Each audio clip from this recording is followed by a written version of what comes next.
Bienvenidos a Homo Lector Audiolibros. Hoy os presentamos el 10º capítulo de las aventuras de Lois Cayley. La aventura del abogado malévolo, de Grant Allen. El clima frío, como se lo llama con humor, estaba llegando a su fin, y las señoritas, con sombreros de marinero y blusas de batista, que acuden en masa a la India cada otoño, para el mercado nupcial anual, estaban empezando a resignarse a regresar a Inglaterra, a menos, por supuesto, que hubieran logrado conseguir un lugar allí. Así que me di cuenta de que debía apresurarme a ir a Delhi y Agra, si no quería que me interceptara el intolerable verano. Cuando salimos de Muzaffarnagar, para Delhi y el este, Lord Southminster partía para Bombay y Europa. Esto me sorprendió bastante, porque unas noches antes, en la sala de billar del Marajá, le había confesado a mi oído poco comprensivo, que estaba completamente arruinado, y que debía esperar en Muzaffarnagar, por falta de fondos, hasta que recibiera noticias de su banquero en Inglaterra. De todos modos, su conversación amplió mi vocabulario. ¿Así que por fin se va?, exclamé, mientras él se acercaba lentamente a mí, en la calurosa y polvorienta estación. Sí, me voy, dijo, mientras se arreglaba el monóculo y encendía un cigarrillo. Parece que Maraj pensó que al final sería más barato pagarme el pasaje que mantenerme. ¿No querrá decir que le dio dinero?, grité. No, no exactamente eso, me lo prestó. ¿Y usted lo aceptó? Su sonrisa se extendió más que nunca por su rostro. Bueno, dijo con tono agradable, con el dinero, ocurre como con el matrimonio. Pedimos con prisa y devolvemos con calma. Se alejó, y yo me alegré de deshacerme por fin de él. De acuerdo con mi misericordiosa costumbre habitual, les ahorraré los detalles de nuestra visita a Agra, Mutra y Benarés. En Calcuta, él sí me dejó. Su salud se había restablecido por completo, y sentí que, al menos, había hecho una cosa buena en la vida, si no otra. Ella ya no podía soportar estar lejos de las matemáticas superiores, que la llamaban a Londres con dedos invisibles, así que regresó. En cuanto a mí, que había logrado hasta ahora llevar a cabo mi plan original de dar la vuelta al mundo, con 2 peniques en el bolsillo, no podía soportar dar marcha atrás, a la mitad del circuito. Y como el señor Elworthy había consentido de buen grado en que regresara por Singapur y Yokohama, emprendí sola mi viaje de regreso a casa. Harold me escribió desde Londres, diciéndome que todo iba bien. Había encontrado el testamento, que redacté en Florencia, en el escritorio de su tío, y le había dejado todo a él. Pero confiaba en que, a pesar de esta circunstancia desafortunada, mi larga ausencia podría haber alterado mi decisión. Querida Lois, escribió, espero que regreses pronto a Inglaterra y te cases conmigo. Yo fui breve, pero categórica en mi respuesta. Nada había alterado mi resolución. No quería que me considerasen una mercenaria. Mientras Harold fuese rico y honorable, nunca podría casarme con él. Aún así, me sentía muy triste. Ojalá hubiera sido de otra manera. A decir verdad, yo no servía para ser la esposa de un millonario, pero piensen en la espléndida esposa que habría sido una muchacha como yo, para un pobre sin dinero. En Yokohama, sin embargo, mientras deambulaba por las tiendas de antigüedades, un telegrama de Harold me hizo ponerme seria. Decía: vuelva a casa inmediatamente. Quiero que su testimonio limpie mi reputación. Southminster insiste en que el testamento es falso. Afirma tener pruebas sólidas de ello, y los expertos están con él. Falsificación.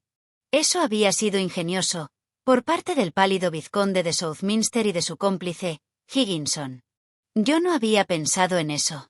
Sospeché que estaban tratando de redactar un testamento falso y hacerlo pasar por el auténtico, pero alterar el verdadero y tirar la carga de la prueba a la basura. Cuánta más sutil y astuta era, de esta manera, la sospecha sobre los hombros de Harold. Me di cuenta de inmediato de que les daba todas las ventajas. En primer lugar, ponía a Harold prácticamente en el lugar del acusado, y lo obligaba a defender en lugar de atacar, una actitud que predispone a la gente contra uno desde el principio. Además, implicaba una criminalidad positiva por su parte, y así permitía a Lord Southminster asumir el aire de inocencia ofendida. El hijo mayor del hermano mayor, injustamente apartado de la herencia, por las maquinaciones de un primo sin escrúpulos. La primogenitura, el arraigado amor inglés por mantener la dignidad de una familia noble, el prejuicio a favor de la línea directa masculina, en contra de la femenina, todo se utilizó astutamente en interés de Lord Southminster. Pero lo peor de todo, era que yo había escrito a máquina el testamento. Yo, una amiga de Harold, una mujer a la que Lord Southminster, sin duda, trataría de exhibir como su prometida. Enseguida me di cuenta de que todo parecía una conspiración. Harold y yo habíamos acordado inventar un documento falso, y Harold había falsificado la firma de su tío. ¿Podría un jurado británico dudar de ello cuando un lord lo declarara? Por suerte, llegué justo a tiempo para coger el vapor canadiense que iba de Japón a Vancouver. Pero, ¡ay!, la infinita amplitud de aquel vasto Pacífico. El tiempo no parecía transcurrir, pues cada día, uno se levantaba por la mañana en medio del océano, cielo azul sobre nuestras cabezas, detrás, el duro horizonte, delante, el duro horizonte, y nada más a la vista. Luego navegábamos todo el día, para llegar de noche. ¿A dónde? De nuevo en medio del océano, cielo estrellado sobre nuestras cabezas, detrás de uno, el horizonte oscuro, delante de uno, el horizonte oscuro, y nada más a la vista. El Nilo, comparado con esto, era un juego de niños. Día tras día navegamos, y noche tras noche seguíamos donde empezamos, en el centro del mar, no más allá. Lejos de nuestro punto de partida, pero no más cerca de nuestro destino, siempre navegando. Era interminablemente agotador. ¿Quién podía saber qué podría estar sucediendo mientras tanto en Inglaterra? Por fin, después de meses, al parecer, de esta lenta tortura, llegamos a Vancouver. Allí, en la nueva y cruda ciudad, me esperaba un telegrama. Me alegra saber que vienes. Date prisa. Puede que llegues justo a tiempo para el juicio. Justo a tiempo. No perdería ni un momento. Tomé el primer tren de la Canadian Pacific y viajé directo, de día y de noche, a Montreal y Quebec, sin intervalo de 1 hora. No puedo describirles ese viaje, a través de un continente que nunca había visto antes. Era interminable y sin esperanza. Solo sé que trepamos las montañas rocosas y la cordillera Selkirk, por viaductos en forma de araña, con un esfuerzo interminable, y que las praderas eran simplemente el ancho Pacífico de nuevo. Se extendían eternamente. Pero llegamos a Quebec, a tiempo, y tomamos el primer barco a Liverpool, 1 hora después. En el embarcadero del Príncipe, me esperaba otro telegrama. Ven de inmediato. El caso está en marcha. Harold está en el tribunal. Necesitamos tu testimonio. Georgina Fobley. Quizás todavía estuviese a tiempo de reivindicar el carácter intachable de Harold. En Euston, para mi sorpresa, me encontré no solo con mi querida y cascarrabias anciana, sino también con mi amigo, el magnífico Maharajá, vestido esta vez, con una levita y un sombrero de seda, con el brillo de Bond Street. ¿Qué le ha traído a Inglaterra? Pregunté asombrada. ¿El jubileo? Sonrió, y mostró sus 2 hermosas hileras de dientes blancos. Eso, en teoría. En realidad, la temporada de cricket. Pero, sobre todo, ver a mi querido Tillington, a salvo de este problema. Es un caballero. Gritó Lady Georgina con entusiasmo. Un verdadero caballero, mi querida Lois. Su carruaje te espera afuera, para llevarte a mi casa. Ha estado al lado de Harold todo este tiempo. Como un cristiano. O un hindú, corrigió el marajá sonriendo. ¿Y cómo ha estado usted todo este tiempo, querida Lady Georgina? Pregunté, sin atreverme a interrogarla por lo que más me importaba. Harold. La anciana cascarrabias frunció el ceño. Ay, querida, no me preguntes. No he conocido una hora feliz, desde que me dejaste en Suiza. Lois, nunca volveré a ser feliz sin ti. Me compensaría pagarte una cuota de retención de $1000 al año. Sería un honor, te lo aseguro. Lo que he sufrido a causa de las Gretchen, desde que llegaste al este, solo ha sido igualado por lo que he sufrido a causa de las Mary Ann y las Celestine. No me queda ni un pelo en la cabeza. Ni un pelo, te lo aseguro. Han convertido mi cabeza en una tabla rasa para los diversos restauradores. Querida, me gustaría que pudieras ocupar el lugar de mi doncella. Siempre he dicho. Terminé el discurso por ella. Una dama puede hacer todo lo que se proponga, Mejor que cualquiera de esas desvergonzadas. Ella asintió. ¿Y por qué? Porque sus manos son manos, mientras que en cuanto a las Gretchen y las Mary Ann, garras es la única palabra que se les puede aplicar honestamente. Y además, viene el problema de Harold. Es muy angustioso, ¿no? Verás, en el punto al que ha llegado el asunto, es sencillamente imposible salvar la reputación de Harold, sin arruinar la de Southminster. ¡Qué bonita situación! Para una familia respetable. Hasta ahora, los Ashurst han sido bastante respetables. 1 o 2 coacusados, tal vez, pero nunca nada serio. Ahora bien, o Southminster envía a Harold a prisión, o Harold envía a Southminster. ¡Qué bonito dilema! Siempre supe que los hijos de Kynaston nacieron tontos, pero descubrir que también nacieron bribones es duro para una anciana en su chochez.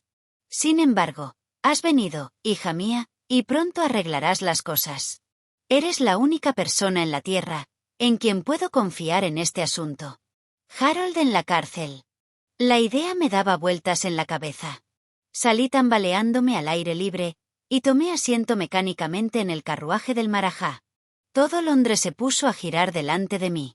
Después de tantos meses de ausencia, las decoraciones policromadas de nuestras calles inglesas, que se alzaban entre el humo, me parecían extrañas y familiares a la vez. Sin embargo, al cabo de un rato, me di cuenta del verdadero terror de la situación. ¿A dónde me llevan?, pregunté. A mi casa, querida, respondió Lady Georgina, mirándome con ansiedad, pues mi rostro estaba pálido. No, eso no es posible, respondí. Ahora debo mantenerme lo más alejada posible de Harold y de sus partidarios. Debo alojarme en un hotel. Sonará mucho mejor en el interrogatorio. Tiene toda la razón, interrumpió el marajá con repentina convicción. Hay que bloquear todas las bolas, con estos lanzadores rápidos y desagradables. ¿Dónde está Harold?, pregunté, después de otra pausa. ¿Por qué no vino a buscarme? Querida mía, ¿cómo podría? Está siendo investigado. El abogado de Southminster es un hombre bizco y con una mirada odiosa.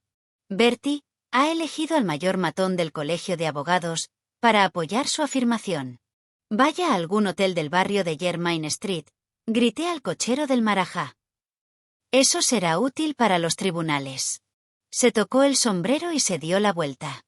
Detrás de él, en una especie de cochecito, se sentaban 2 sirvientes Rajput, con sus magníficos turbantes. Esa tarde, Harold vino a visitarme a mi habitación. Me di cuenta de que estaba muy agitado. Las cosas habían ido muy mal. Lady Georgina estaba allí, se había quedado a cenar conmigo, para que no me sintiera sola, y lo mismo había hecho Elsie Peterich. El señor Elworthy envió un telegrama de bienvenida desde Devonshire. Supe que, por lo menos, mis amigos me apoyaban en ese momento de prueba. El amable marajá en persona habría venido también, si se lo hubiera permitido, pero me pareció poco oportuno. Me lo explicaron todo. Harold había presentado el testamento del señor Ashurst, el que redacté en Florencia, y había solicitado la legalización del testamento. Lord Southminster intervino, y se opuso a la concesión del testamento, con el argumento de que las firmas eran falsas. En su lugar, presentó otro testamento, redactado unos 20 años antes, cuando ambos eran niños, debidamente ejecutado en ese momento, y sin duda auténtico. En él, el testador dejaba todo, sin reservas, al hijo mayor de su hermano mayor, Lord Kynaston. En aquella época, Marmay no sabía que los hijos de Kynaston iban a ser unos tontos cuando crecieran, dijo Lady Georgina con acritud. Además, eso fue antes de que el pobrecito se lanzara a la bolsa y ganara dinero. No tenía nada que dejar, salvo su mejor sombrero de seda y unos pocos cientos de libras. Después, cuando ya hizo fortuna, descubrió que Bertie, es decir, Lord Southminster, era un idiota de primera. A Marmay nunca le gustó Southminster, ni tampoco él, a Southminster. Porque, después de todo, a pesar de sus defectos, Marmay era un caballero, mientras que Bertie, bueno, querida, no hace falta ponerle nombre. Así que, como ya sabes, modificó su testamento, cuando vio en qué clase de hombre se había convertido Southminster, y le dejó prácticamente todo lo que poseía a Harold. ¿Quiénes son los testigos que firmaron ese último testamento?, pregunté. Ahí está el problema. ¿Quién crees que son?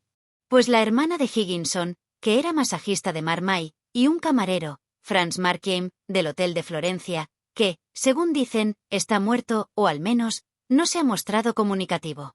Y la hermana de Higginson ha renegado de su firma, añadió Harold con tristeza, mientras que los expertos, la mayoría de ellos, están totalmente en contra de la autenticidad de la de mi tío. Eso es muy ingenioso, dije, reclinándome y analizando lentamente el asunto. La hermana de Higginson. ¡Qué bien lo han hecho! No pudieron impedir que el señor Ashurst hiciera este testamento, pero se las arreglaron, para proporcionar sus propios testigos corruptos, para que ahora parezca falso.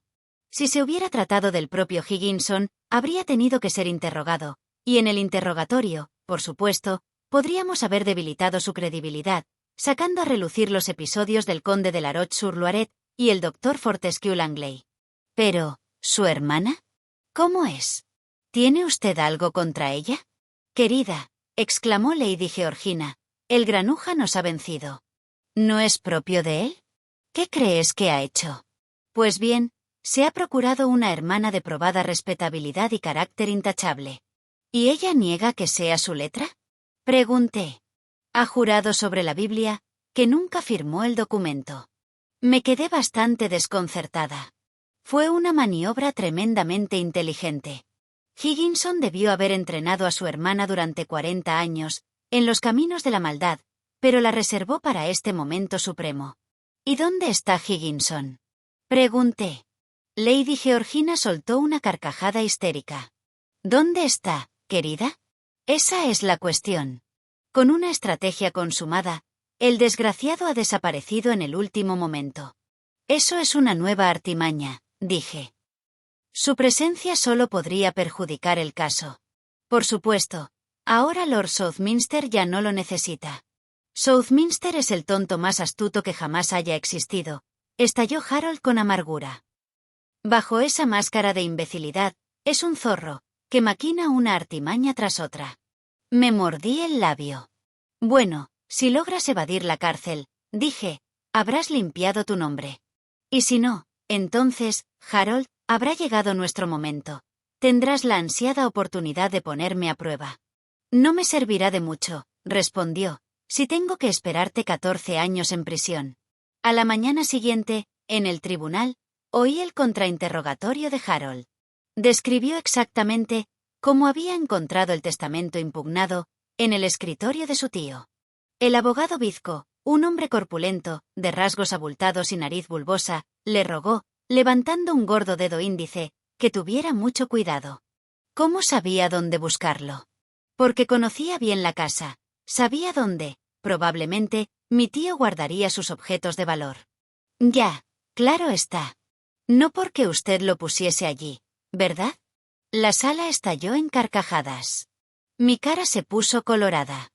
Después de 1 o 2 horas de debate, Harold fue despedido. Se retiró, desconcertado. El abogado volvió a llamar a Lord Southminster. El joven de piel verde guisante, que se acercaba con paso rápido, miraba a su alrededor, con la boca abierta y la mirada perdida. Su expresión de picardía se disimulaba cuidadosamente, detrás de su monóculo. Por el contrario, tenía un aire de inocencia herida. No habrá dejado este testamento en el cajón, donde lo encontró el señor Tillington, ¿verdad? Preguntó el abogado. El joven de piel verde se rió. No, desde luego yo no lo puse ahí. Mi primo Harold era el encargado de organizar esas cosas. Se cuidó mucho de que yo no me acercara a la casa de mi tío. ¿Cree que podría falsificar un testamento si lo intentara? Lord Southminster se rió. No, no lo sé, respondió con una ingenuidad bien asumida. Esa es la diferencia entre nosotros, ¿sabe? Yo soy lo que llaman un tonto, y mi primo Harold es un tipo muy inteligente. Se oyó otra risa fuerte. Eso no es una prueba, observó severamente el juez. Sin embargo, eso fue un duro golpe para Harold. Además, continuó Lord Southminster, con encantadora franqueza, si tuviera que falsificar un testamento, tendría mucho cuidado de hacerlo en mi propia lengua. Después, me llegó el turno. Nuestro abogado me entregó el testamento incriminado.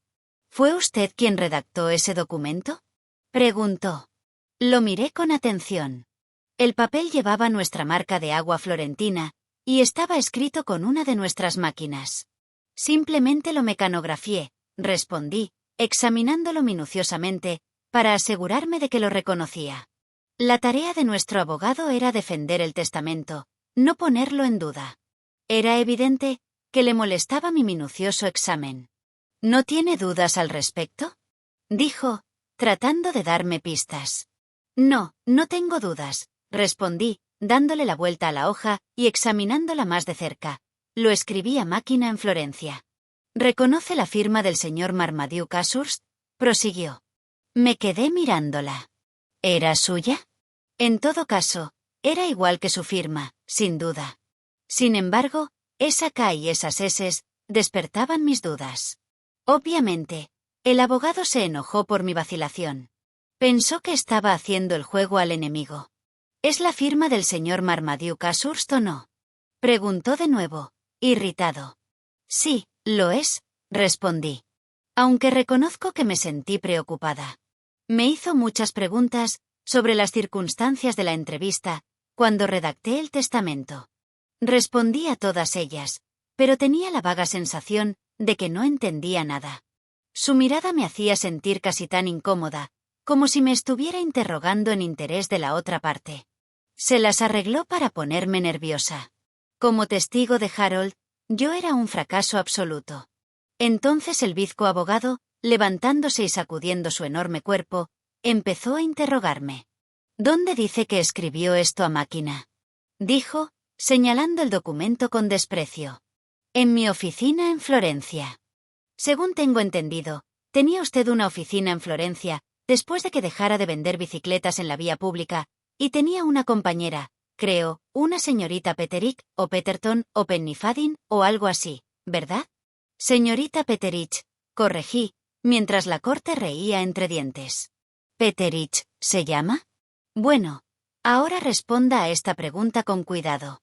¿Esa señorita Petterick escuchó al señor Ashurst dictar los términos de su último testamento? No, ella no estaba presente, respondí. La entrevista era de carácter estrictamente confidencial. El señor Ashurst me llevó aparte, a la trastienda de nuestra oficina. Ah, ¿sí? ¿La llevó aparte? ¿Era confidencial? Entonces, ¿alguien más, aparte de usted, vio o escuchó algo de este valioso documento? Por supuesto que no, respondí. Era un asunto privado. Vaya. Así que nadie más lo vio.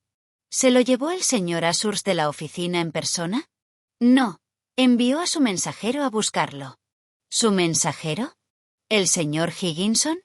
Sí, pero me negué a dárselo a Higginson.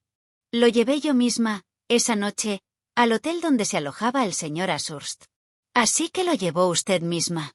Así que la única persona que sabe algo de primera mano sobre la existencia del supuesto testamento es ese tal Higginson. La señorita Petterick lo sabe, dije, sonrojándome. En su momento se lo dije. Ah, se lo dijo. Bueno, eso no nos ayuda mucho. Si lo que está diciendo no es cierto, recuerde que está bajo juramento. Lo que le dijo a la señorita Petterick, o Pennyfadin, en ese momento, difícilmente puede considerarse una prueba corroborativa. Su palabra de entonces y la de ahora son igualmente valiosas o igualmente inútiles. La única persona que lo sabe, además de usted, es Higginson. Ahora, le pregunto, ¿dónde está Higginson? La perversa astucia de la operación me dejó sin palabras. Lo mantenían alejado y luego usaban su ausencia para poner en duda mi veracidad. ¡Basta!, grité desconcertada. Higginson es bien conocido por ser un granuja y se mantiene alejado para no perjudicar al vizconde de Southminster. No sé nada de Higginson. Sí, ya llegaré a eso en su momento. No tenga miedo de que pasemos por alto a Higginson. Ha dicho que es un hombre de mal carácter. ¿Qué sabe de él? Conté las historias del conde y del doctor Fortescue Langley. El interrogador se inclinó hacia mí y me miró con picardía. «Y este es el hombre», exclamó con aire triunfal, cuya hermana pretendía haber conseguido para que firmara ese precioso documento suyo. No es mi documento, respondí furiosa. Y hasta ayer, ni siquiera conocía quiénes eran los testigos firmantes del testamento. ¿Y sabe que ella jura que esa no es su firma en absoluto? Eso me han dicho. Es la hermana de Higginson. Por lo que sé de él, ella puede estar dispuesta a jurar o a negar cualquier cosa. No ponga en duda a nuestros testigos sin motivo. La señorita Higginson es una mujer eminentemente respetable. Usted le entregó este documento al señor Ashurst, dice. Ahí termina su conocimiento del mismo. En él, hay una firma que no es la suya, como testifican nuestros expertos. Parece que está atestiguada por un camarero suizo, que no se muestra dispuesto a aparecer, y que se afirma que está muerto, así como por una enfermera, que niega su firma. Y la única otra persona, que sabe de su existencia, antes de que el señor Tillington lo descubriera en el escritorio de su tío, es el hombre desaparecido, Higginson. ¿Es esa o no la verdad del asunto? Supongo que sí, dije desconcertada. Bueno, en cuanto a ese hombre, Higginson, apareció por primera vez en escena, en lo que a usted respecta, el día en que usted viajó de Londres a Schlangenbad. Así es, respondí. ¿Y casi logró robar el joyero de Lady Georgina Fobley? Casi lo consiguió, pero pude evitarlo. Y le expliqué la circunstancia. El abogado se sujetó los costados con las manos, me miró incrédulo y sonrió. Su amplio chaleco se sacudió con silenciosa alegría. Es usted una jovencita muy inteligente, murmuró. Puede justificar cualquier cosa. Pero, ¿no cree que es igualmente probable que fuera un complot entre ustedes dos, y que, debido a algún error, el complot no tuviera éxito? Eso es imposible, exclamé ruborizada. Nunca había visto al conde hasta esa mañana. Probó otra táctica. De todos modos, dondequiera que fuera, ese hombre, Higginson, la única persona, como reconoce, que sabe de la existencia previa del testamento, aparecía al mismo tiempo. Siempre aparecía en el mismo lugar que usted. Apareció en Lucerna, como curandero, ¿no? Si me permite explicarme, grité mordiéndome el labio. Hizo una reverencia, con total indiferencia. Claro, señorita, murmuró con sarcasmo. Explíquelo todo. Se lo expliqué, pero, por supuesto, él desestimó mi testimonio y ridiculizó mi explicación. No hizo ningún comentario. Y luego, continuó, con las manos en las caderas y su rotundidad entrometida, ese Higginson apareció en Florencia, como correo del señor Ashurst, en la misma fecha en que se estaba redactando ese supuesto testamento. Él estaba en Florencia, cuando el señor Ashurst me lo dictó, respondí, cada vez más desesperada. Usted admite que Higginson estaba en Florencia. Bien. Una vez más apareció en la India con mi cliente, Lord Southminster, a cuya juventud e inexperiencia había logrado imponerse. Y allí volvió a coincidir con Higginson, ¿no es cierto? Por una de esas extrañas coincidencias con las que usted está tan familiarizada. ¿Estaba en el mismo barco en el que usted viajaba? Lord Southminster me dijo que se llevó a Higginson con él, porque un granuja le convenía, respondí cándidamente. ¿Juraría usted que su señoría no dijo, el granuja se portó como debía, lo cual es otra cosa muy distinta? Preguntó el abogado con indiferencia. Juro que no lo hizo, respondí. Lo he repetido correctamente. Entonces, señorita, la felicito por su excelente memoria. Señoría, ¿me permitirá llamar más tarde a Lord Southminster para que testifique sobre este punto? El juez asintió. Ahora, una vez más, en cuanto a sus relaciones con los distintos miembros de la familia Ashurst, creo que se presentó a Lady Georgina Fobley, de manera bastante informal, en un banco de los jardines de Kensington. ¿Es así? Es cierto, respondí. ¿Nunca la había visto antes? No, nunca. ¿Y usted se ofreció inmediatamente a acompañarla como doncella a Schlangenbad, en Alemania? Lady Georgina me contrató como su dama de compañía, durante una semana, respondí. Vaya, qué distinción tan delicada. No doncella, sino dama de compañía. Creo que usted es hija de un oficial, según nos dijo. ¿Educada en Girton? En efecto, respondí sonrojada. ¿Y no le parece algo extraño que la hija de un oficial quisiera andar por Alemania como digamos, acompañante, de una dama con título? Intenté explicarlo una vez más, pero el jurado sonrió. No se puede justificar la originalidad ante un jurado británico. Si además de promulgar las leyes, fueran ellos quienes las hicieran, te enviarían a prisión de inmediato, solo por eso. Al cabo de un rato, pasó a otro tema. Creo que más de una vez se ha jactado en sociedad de que cuando conoció a Lady Georgina Fobley, tenía solo 2 peniques en el bolsillo y la intención de dar la vuelta al mundo. Así es, respondí, y lo conseguí. Exactamente, lo consiguió. Eso, y otras cosas. Unos meses más tarde, más o menos, estaba viajando por el Nilo, en barco a vapor, rodeada de lujo, y más tarde, en la India. ¿Me equivoco? Le expliqué de nuevo. Yo trabajaba entonces como periodista, al servicio del Daily Telephone, respondí. Me interrogó sobre eso. Entonces, debo entender, dijo finalmente, inclinándose hacia adelante con todo su peso, que usted se abalanzó sobre el señor Elworthy, nada más verle, de la misma manera que se abalanzó sobre Lady Georgina Fobley. Bueno, llegamos a un acuerdo rápidamente. Admití. El hábil abogado estaba haciendo que todos mis puntos fuertes se pusieran en mi contra.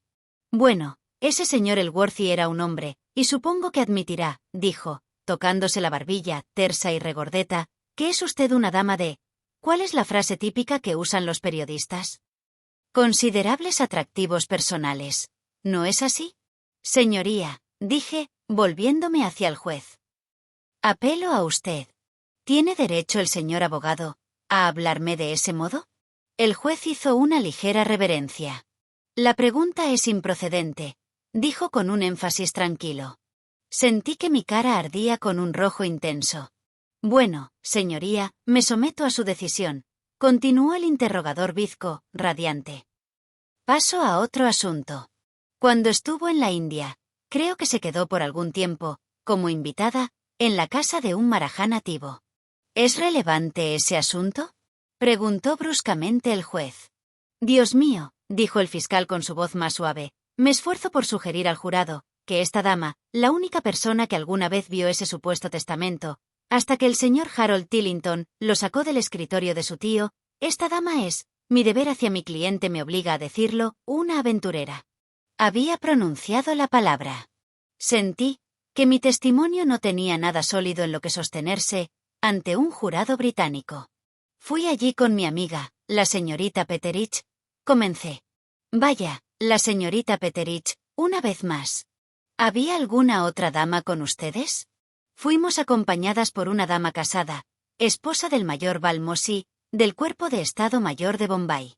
Eso fue ciertamente prudente. Unas señoritas deben ir acompañadas. ¿Puede traer aquí a la dama? Eso no es posible, dije. La señora Balmossie está en la India. Sí, pero tengo entendido que el marajá está en Londres. Es cierto, respondí. Y él fue a recibirla cuando llegó ayer a Londres. Iba acompañado por Lady Georgina Fobley. Grité sorprendida. ¿No le parece curioso, preguntó, que esos Higginson y esos maharajás la sigan tan de cerca por todo el mundo y que aparezcan donde quiera que usted vaya? Vino para estar presente en este juicio, exclamé. Y usted también. Creo que le recibió en Euston, anoche, y la llevó a su hotel, en su carruaje privado. Con Lady Georgina Fobley, respondí una vez más. Y supongo que Lady Georgina está del lado del señor Tillington. Ah, sí, ya me lo imaginaba. Y el señor Tillington también vino a verla, y también la señorita Petterick. Le pido perdón, Petterick.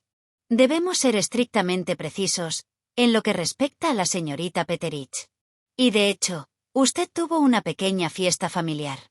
Mis amigos se alegraron de volver a verme, murmuré. Lanzó una nueva insinuación. Pero, ¿al señor Tillington no le molestó su visita a ese galante maharajá? Por supuesto que no, exclamé, enfadándome. ¿Por qué habría de hacerlo? Bien, ya llegamos a eso también. Ahora respóndame con cuidado. Queremos averiguar qué interés podría tener, suponiendo que se falsificara un testamento, por cualquiera de las partes, en acordar sus términos. Queremos averiguar quien se beneficiaría con ello. Por favor, responda a esta pregunta, sí o no, sin evasivas. ¿Está, o no, comprometida condicionalmente con el señor Harold Tillington? Si me permite explicarlo, comencé temblando. Se burló. Sabemos que tiene usted un don para explicar. Respóndame primero, sí o no, después lo aclararemos. Miré al juez con expresión suplicante, pero él se mostró inflexible. Responda como le indica el abogado. Testigo, dijo con severidad. Sí, lo estoy, titubeé. Pero, déjeme explicar. Disculpe un momento, señorita. ¿Prometió usted casarse con él, bajo condición de que se cumplieran las disposiciones testamentarias del señor Ashurst? Lo hice, respondí, pero... Mi explicación quedó ahogada por los murmullos y risas, a las que se sumó el juez, a pesar suyo. Cuando el alboroto en el tribunal se hubo calmado un poco, continué. Le dije al señor Tillington que solo me casaría con él, en caso de que fuera pobre y no tuviera expectativas. Si heredaba el dinero del señor Marmaduke Ashurst, nunca podría ser su esposa, dije con orgullo. El abogado bizco se irguió y dejó que su redondez hablara por sí misma. ¿Me toma usted?, preguntó con arrogancia, ¿por un tonto? Se oyó otro rugido de risa, débilmente reprimido por un ceño judicial, y me callé, aniquilada. Puede irse, dijo mi interrogador. Creo que ya hemos conseguido, bueno, todo lo que queríamos de usted. Prometió casarse con él, si todo salía mal. Es una forma delicada y femenina de decirlo. A las mujeres les gustan estas ambigüedades. Te liberan de la carga de hablar con franqueza. Me bajé del palco, sintiéndome, por primera vez en mi vida, consciente de haberme anotado un fracaso ignominioso. Nuestro abogado no se molestó en volver a interrogarme. Reconocí que sería inútil. El odioso fiscal había presentado toda mi historia bajo una luz tan odiosa, que cualquier explicación solo podía empeorar las cosas. Todo lo que pudiera decir tendría ahora sabor a disculpa. El jurado nunca podría entender mi punto de vista. Nunca podría hacerle ver que hay aventureras y aventureras. Luego, vinieron los discursos finales de ambas partes. El abogado de Harold hizo lo mejor que pudo, en favor del testamento que proponía nuestra parte, pero su defensa fue muy débil y mediocre, y lo que más me irritó fue esto. Pude ver que él mismo no creía en su autenticidad. Su discurso fue poco más que un intento superficial de ponerle la cara más favorable a una probable falsificación. En cuanto al bizco abogado, se levantó para responder con humorística confianza. Balanceando su gran cuerpo, de un lado a otro, arrugó nuestro testamento y nuestro caso entre sus dedos gordos, como si fueran papel de seda endeble. El señor Ashurst comenzó, hizo una disposición de su propiedad hace 20 años, una disposición que era la correcta, la disposición natural. Había dejado la mayor parte de sus bienes, como los caballeros ingleses sin hijos, han tenido siempre la costumbre de hacer, al hijo mayor del hijo mayor de la familia. El honorable Marmaduke Courtney Ashurst, el testador, era el vástago de una gran casa, que los recientes cambios agrícolas, lamento decirlo, habían empobrecido relativamente. Él acudió al socorro de esa gran casa, como corresponde a un heredero de esa clase, con sus propiedades adquiridas mediante una honesta industria en otros lugares. Era apropiado y razonable que el señor Ashurst deseara ver que la nobleza de Kynaston recuperara, en la persona del amable y talentoso joven, a quien tengo el honor de representar, Lord Southminster, algo de su antigua dignidad y esplendor. Pero los celos y la codicia intervinieron. Aquí, el abogado miró a Harold con el ceño fruncido. El señor Harold Tillington, hijo de una de las hermanas casadas del señor Ashurst, ambicionaba la herencia que, por ley, le correspondía naturalmente a su primo, Lord Southminster. El resultado fue una intriga antinatural. El señor Harold Tillington trabó amistad con una, deberíamos decir joven dama, aquí me miró con dureza. Bueno, sí, una dama, en efecto, por nacimiento y educación, pero una aventurera por elección, una dama que, educada en una esfera respetable, aunque no, debe admitirlo, distinguida, se había rebajado, al aceptar la posición de doncella de una dama, y había traficado con bicicletas americanas patentadas, en las carreteras públicas de Alemania y Suiza. Esta mujer, inteligente y astuta, Es preciso reconocerle su habilidad y su buena apariencia, fascinó al señor Tillington. Esta es la teoría que me atrevo a exponer ante el jurado, y el jurado verá por sí mismo que, sea lo que sea la joven, posee claramente un cierto don de fascinación. Les corresponde a ustedes decidir si la señorita Lois Cayley sugirió o no, al señor Harold Tillington, la idea de sustituir el testamento original y legítimo del señor Marmaduke Ashurst por un testamento falso. Le señalaría su singular relación con ese hombre desaparecido, Higginson, a quien la propia joven describe como un granuja, y de quien ha hecho todo lo posible para que no se la asociara en este tribunal. Pero sin éxito. A donde quiera que iba la señorita Cayley, ese Higginson hacía su aparición. Esas frecuentes repeticiones, esas yuxtaposiciones tan acertadas, difícilmente podrían atribuirse a una mera coincidencia accidental. El abogado bizco continuó insinuando que Higginson y yo habíamos inventado el testamento entre nosotros, que se lo habíamos transmitido a nuestro compañero de conspiración, Harold, y que Harold había falsificado la firma de su tío, y había añadido las de los dos supuestos testigos. Pero, ¿quiénes eran esos testigos? Uno, Franz Markheim, que estaba muerto o desaparecido. Muy conveniente, pues los muertos no cuentan historias. El otro, obviamente, había sido sugerido por Higginson. Era su propia hermana. Tal vez falsificó su nombre en el documento. Sin duda, pensó que el sentimiento familiar la induciría, cuando llegara el momento, a aceptar y respaldar la mentira de su hermano. Es más, tal vez incluso fue lo bastante tonto, como para suponer que ese testamento absurdo no sería cuestionado. De ser así, él y su amo habían subestimado a Lord Southminster, un caballero que ocultaba, bajo el exterior indolente de un hombre de moda, la sólida inteligencia de un hombre de negocios y la cabeza dura de un hombre, al que no se puede engañar a la ligera, en cuestiones de negocios. El supuesto testamento no tenía, pues, ningún fundamento. Estaba mecanografiado en Florencia. ¿Por quién? Por la dama que más tenía que ganar con su éxito, la dama que iba a pasar de ser una sospechosa aventurera, que iba de un lado a otro, entre médicos irlandeses y maharajás hindúes, a ser la esposa legítima de un diplomático rico, de familia noble, con una sola condición: si se podía probar satisfactoriamente que ese supuesto testamento era cierto. Las firmas eran falsas, como lo demostraban las pruebas periciales, y también el juramento del único testigo superviviente. El testamento dejaba prácticamente todos los bienes al señor Harold Tillington, y 500 libras. ¿Adivinan a quién? Al cómplice Higginson. El bizco abogado, levantando su regordeta mano derecha en solemne juramento, pidió al jurado que dejara de lado esta ridícula y burda falsificación, y declarara que el primer testamento redactado por el señor Ashurst era de indudable autenticidad, redactado en Londres por un bufete de abogados eminentes, y conservado desde entonces por los banqueros del testador. Correspondería entonces a su señoría decidir si, en aras del interés público, debía recomendar a la corona que procesara por falsificación al torpe inventor de este absurdo documento. El juez resumió el caso, firmemente a favor del testamento de Lord Southminster. Si el jurado creía a los peritos y a la señorita Higginson, solo era posible un veredicto. El jurado se retiró, únicamente, durante 3 minutos. Era una conclusión inevitable. Fallaron a favor de Lord Southminster. El juez, con expresión grave, coincidió con su fallo. Un veredicto muy adecuado. Y consideró que sería deber del fiscal público perseguir al señor Harold Tillington por el cargo de falsificación. Me tambaleé en mi silla. Luego miré a mi alrededor buscando a Harold. Se había escapado del tribunal, sin ser visto, durante el discurso del abogado, unos minutos antes.